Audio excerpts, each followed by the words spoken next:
Hello students and welcome to the lecture. So students, as we know that we are covering the voting behavior. Okay, that is the topic on which we have been discussing so far. And basically, these are the topics that we have scheduled for the discussion under this particular series of the voting behavior. Okay, like the history of democracy and voting, like the importance of voting, like the historic vote, like the legal framework, like the election machinery, like the political landscape and the party participation, like the election outcome, like the voting and approach, like the explanation, like the meaning of voting behavior, like the significance of voting behavior, like the determinants of voting behavior, like the role of media in elections and the voting behavior. All right. So these are the topics that we have scheduled for the discussion.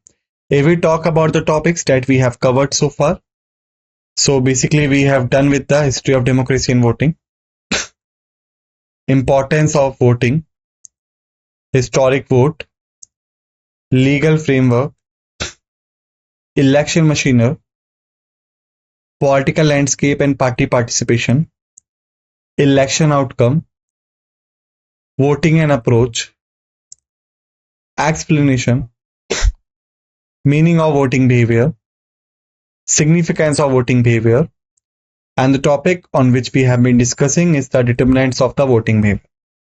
And the topic we are left with is the role of media in elections and the voting behavior. Okay, so this is the picture that we have created so far all together. So basically in this lecture we will start from where we had left in the previous one. Like in the previous lecture we had started the discussion over the determinants of the voting behavior. Okay, and we had discussed that it was started with the diversified nature and the composition of the Indian society. All right, and we had discussed that these factors can be divided into the two broad categories, namely the socio-economic factors and the political factors. And the factors that we have discussed, like the caste, we have discussed. Okay, religion, we have discussed. Language, we have discussed. Region, we have discussed. Okay, so these are the factors that we have discussed. I hope that you have revised them in the well enough manner before you have come for this lecture. Now, another important factor was of the personality. So what is the meaning of this? The charismatic personality of the party leaders plays an important role in electoral behavior. Thus, the towering image of Jawaharlal Nehru, Indira Gandhi, Rajiv Gandhi, Jayaprakash Narayan, Atal Bihari Vajpayee, and Narendra Modi has significantly influenced the electoral to vote in the favor of the political parties. Like we can say, whenever the voter decide to vote, okay, then he is required to choose the particular candidate to whom he could submit the vote, and basically he check it through the political party the candidate belongs to. All right, and basically if the leader of that political party is having the charismatic personality or is having the main personality, then generally the candidate will receive the vote from that particular voter. Okay, like if we talk about the personalities name given over here, so Jawaharlal Nehru, Indira Gandhi and Rajiv Gandhi, they all belong to the one political party, that is the Congress. Jayaprakash Narayan, Atal Bihari Vajpayee, Narendra Modi, okay, that all belong to the Bharatiya Janata Party or the BJP. All right, so basically whosoever is the leader of the political party, definitely the political party and the leader's image will influence the voters to vote in their favor or against. Okay, similarly at the state level also, the charismatic personality of the regional party leader has been a significant factor of popular support in the elections. Okay, like if the regional leader having the particular image or charismatic image, generally the voters of that region will vote for that political party. After this, the money. Money is also another important factor. The role of money cannot be overlooked in explaining the voting behavior. All right. Despite the limitations on the election expenditure, crores of rupees are spent on the elections. Because during the elections, the political parties also do the marketing. Okay. They also showcase them as the perfect choice through various campaigns, through various programs. All right. Even at the ground level, there were some applications that even the voters receive the particular amount from the political party in exchange of their vote to that political party. All right. So basically, on the papers, there is the limitations on the expenditure the political party could do while conducting the electoral campaign. But still, there are many factors through which the crores of rupees spent on the elections campaign. Okay. And the thing that I was telling to you is that voters often seek money or liquor or goods in return for their votes. In other words, votes are freely exchanged for notes. Like generally the local leaders and the local candidates give money, give liquor or give goods to the voters so that they could buy their vote. In other words, like we had discussed, however, money can influence the decisions of the voters only in the normal circumstances and not in a wave election. Normal circumstances means all the political parties having the equal chances of winning. But if we talk about the wave election, so basically that is the time when the one political party having the great influence on the electorate. So doesn't matter the opponents will give the money, liquor or goods, still the voters will cast their vote to that particular party because they are under influence of it. And again, Paul Brass is there, who has very well explained the meaning of a wave election in the following way. Wave election is when in which a clear tendency begins to develop among the electorate in the single direction and in favor of a national party or its leader. Okay. It is based upon an issue or set of issues that transcend the local calculations and coalition and draws the bulk of the uncommitted and wavering voters in the same direction as the word spreads from village to village and tea stall to tea stall.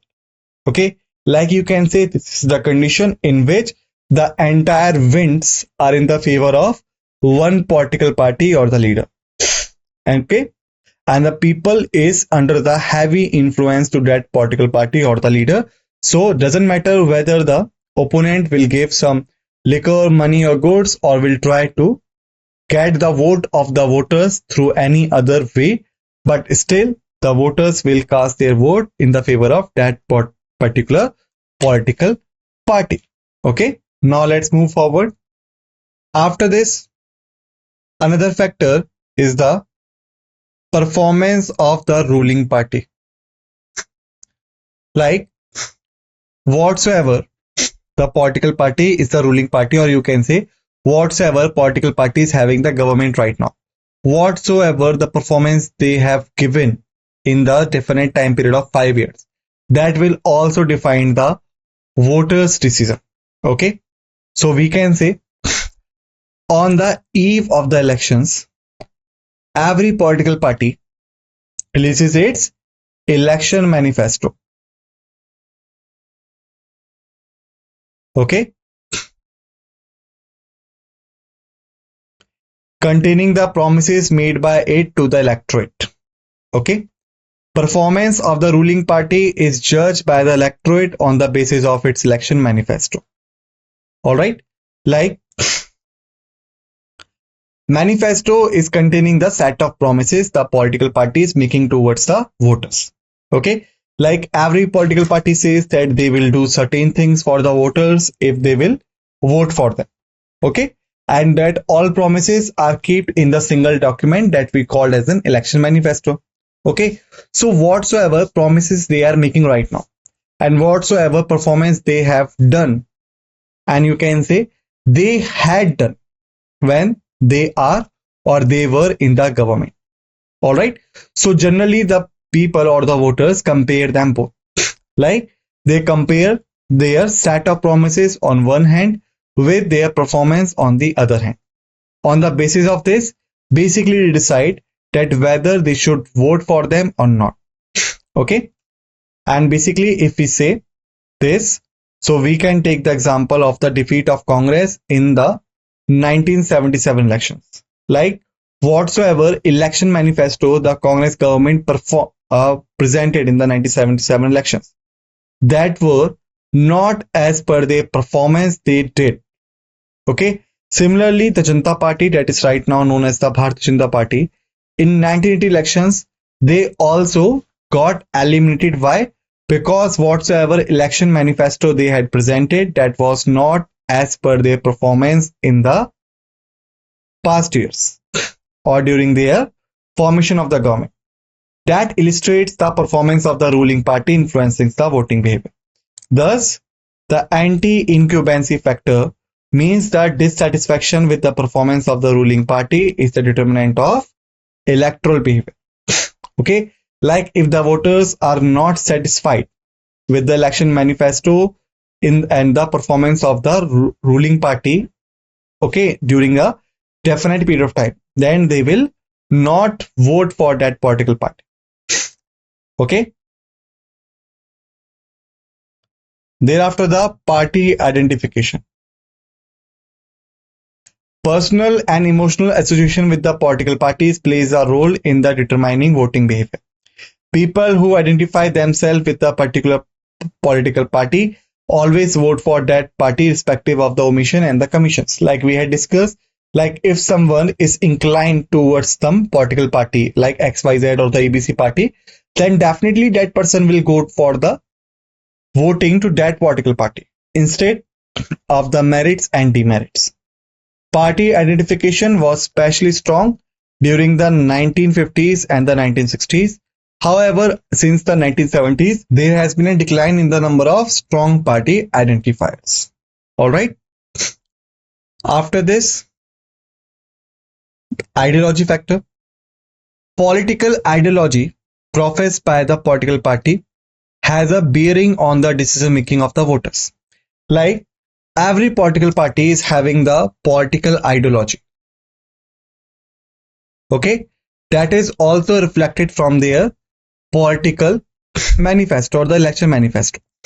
Okay, so if the political ideology of some political party is matching with the ideology of the voter, then definitely the voter will vote for that particular political party. Okay, some people in the society committed to the certain ideologies like the communism,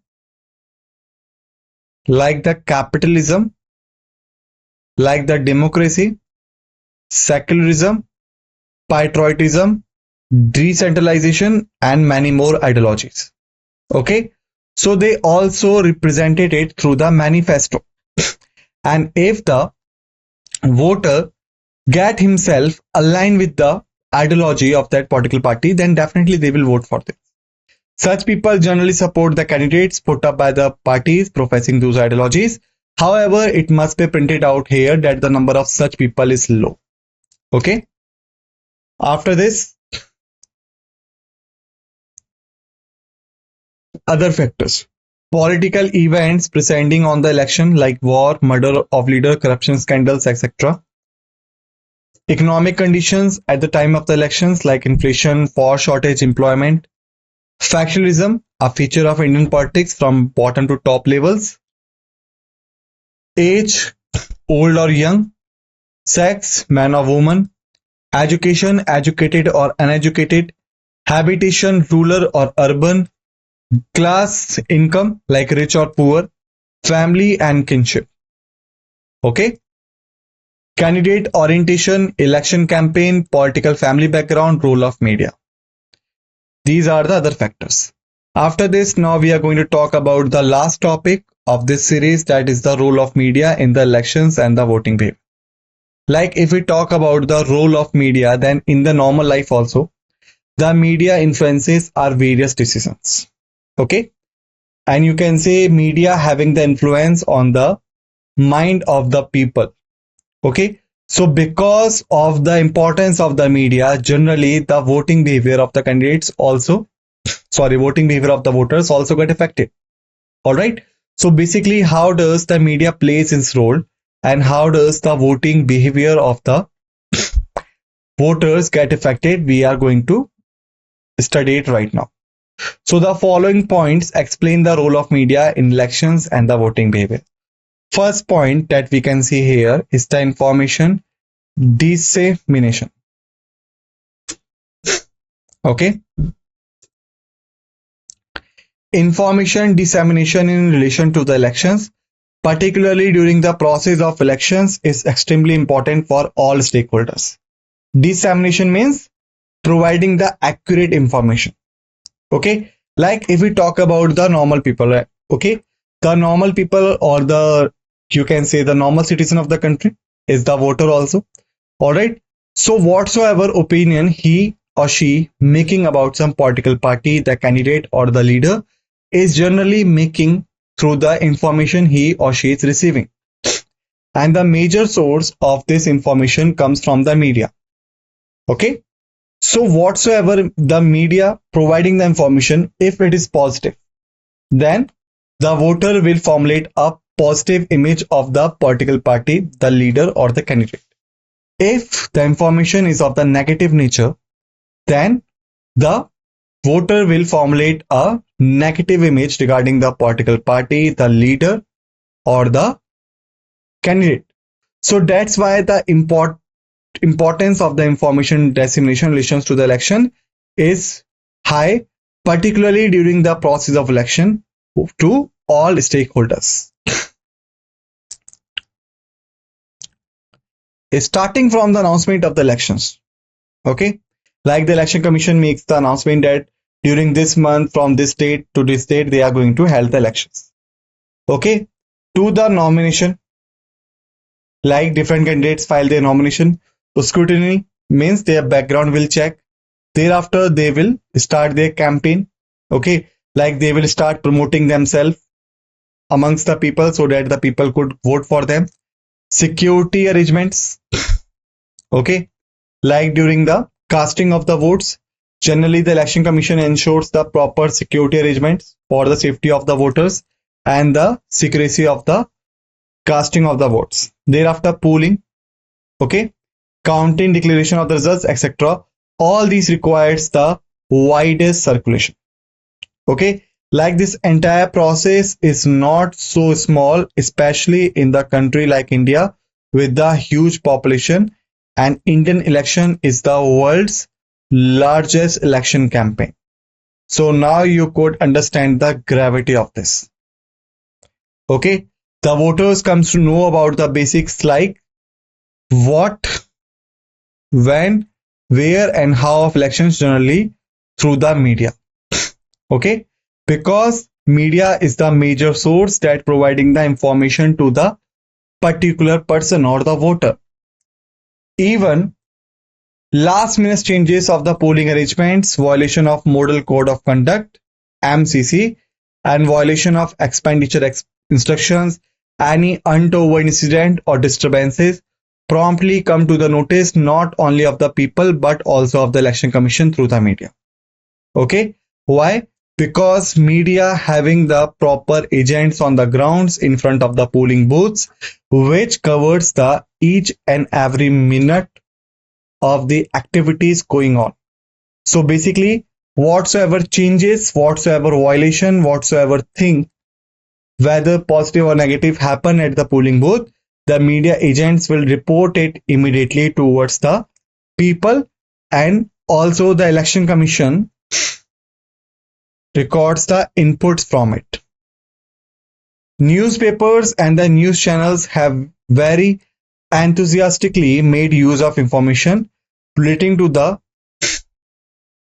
educational background, financial background, and the criminal incidents of the candidates. Like they generally disclose it.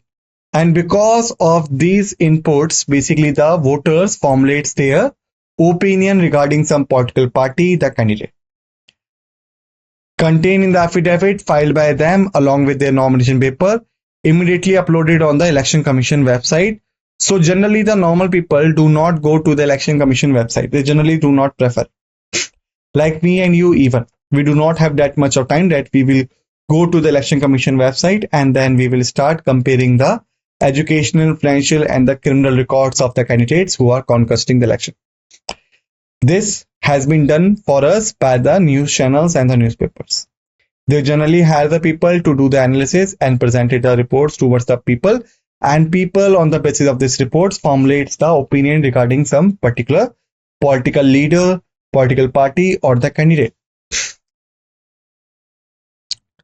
This has contributed to further honesty and the transparency in the election system. After this, second one is the enforcement of model code of conduct and the other laws. India's today's democratic and the political landscape, the watchdog role of the media is quite vital. Okay, because media is the one which reported the incidents which are not in the, you can say, sight of the voters or the normal people. Okay, media can highlight incidents of use of muscle and money power by the political party or the candidates. Okay, and educate the electors on the ethical and inducement-free voting practices. Like if some candidate or the political party using the power or the money to influencing the voting behavior or the voters, that could be reported by the media. On the basis of this, the general people could formulate the opinion regarding some political party, the leader or the candidate, right? It can also expose the violation of the MCC, such as devices or hate speeches or unverified allegation in campaigns aimed at influencing electorates. Like suppose if there is any candidate belonging to the opposition party. While conducting the election campaign, the candidate is giving the unverified data just to demoralize the image of the ruling party. Then this could be exposed by the media. Violations reported by media are followed by the Election Commission in dealing with the formal complaints. Like if the media is giving some allegations over some particular political leader or the political party, the Election Commission itself will check out this case. The media can sensitize the political functionaries and the electorate about the MCC and relevant laws and instructions governing the conduct of the elections. Okay. Thereafter, compliance to the election laws. Election Commission does not regulate the media. Remember, to enforce the provisions of the law or court directions which might have linkage with the media or certain aspect of the media function. So like if the media role is somehow, you can say, affecting the ongoing election process, then the Election Commission could enter and enforce the provisions. During the elections, media is present and active at all stages, which would also mean that they to conform to various laws governing the elections. Alright. These laws are, first is Section 126 of the Representation of the People's Act 1951. Basically prohibits displaying any election matter by means of cinematography, television or other similar apertures during the period of 44 hours ending with the hour fixed for the conclusion of the poll. Thereafter, Section 126A of the Representation of the People's Act 1951, it prohibits the conduct of and dissemination of their results during the period of mentioned therein. Therefore, the hour fixed for the commencement of polls in the first phase and half hour after the time fixed for close of polls for the last phase in all states and the union territories. Okay. Section 127A of the Representation of People's Act 1951. The printing and publication of the election pamphlets, posters, etc. is governed by its provision which make it mandatory to bear on its face names and addresses of the printer and the publisher. Okay. Section 171H of the Indian Penal Code basically prohibits the incurring of expenditure on inter alia advertisement without the authority of the contesting candidate. Okay. Voters, education and the participation. Now, there is scope for much larger and committed partnership from media in the crucial area of voter awareness and the participation. This is one of the most important promising area of the election commission media relationship.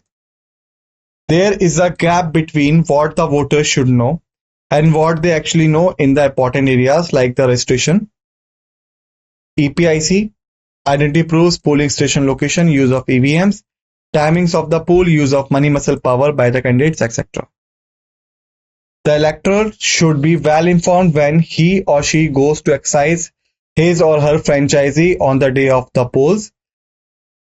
Voter education helps building an environment where the values of democracy understood and acted upon by the population. Media and the civil society have an important role to play in fostering such an environment. To improve participation of all sections of the electorate, awareness levels need to be enhanced, especially amongst the freshly eligible youth, uneducated residents of far-flung, inaccessible and remote areas, and socially and economically weaker sections of society. Such segments need to be reached through the media apart from civil society and field-based organizations. Okay. So students, basically in this lecture, we have covered the voting behavior. Okay.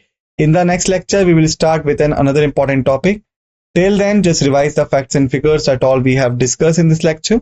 Be ready for the another lecture. With this note, let's end this lecture, and what we say in the end, we say thank you.